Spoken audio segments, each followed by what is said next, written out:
Today, we are going to tell you a story to help you with storytelling. Remember to watch our faces and our hands because they tell a story too.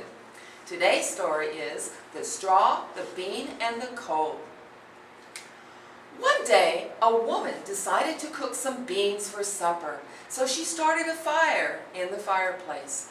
To make the fire burn more quickly, she threw on a handful of straw.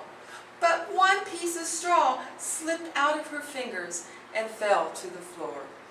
As she put the beans in the pan to cook, one bean dropped to the floor and landed right next to the straw. Suddenly, a glowing coal burst out of the fire and fell close to them. The straw and the bean both jumped back and shouted, "Keep away! You'll burn us! What are you doing out here anyway?" "If I hadn't jumped out here, I would have been burnt to ashes by now. What are you two doing here?" Well, it was lucky that I slipped through the woman's fingers. Otherwise, I would be nothing but smoke in her chimney right now. Why, if that woman hadn't dropped me on the floor, I would still be in the pot with the rest of the beans, or maybe she would have already eaten me.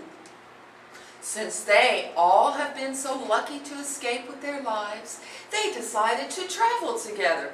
They began their journey. Soon they came to a stream with no bridge or stepping stones. The straw quickly thought of a way for them to get across. "I'll lay myself over the stream. You can both walk over me as if I were the bridge." So the straw stretched itself from bank to bank. "Okay, I'm ready."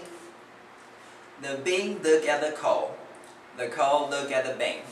Then the coal, who was a bit hot-headed, bragged, "I'm not afraid to go first." The coal began to walk boldly across the straw, but when it reached the middle of the stream and heard the rushing water, it became so frightened. "Oh no! What am I doing? What if I fall in?" It couldn't move another step. It froze. The straw began to burn. It grew hotter and hotter until finally it broke in two and sank into the stream. The coal gave a loud hiss as it hit the water and disappeared. Ah! When the bean saw what happened, it laughed so hard it burst. Oh my gosh, that was so funny. Wait, what's happening to me?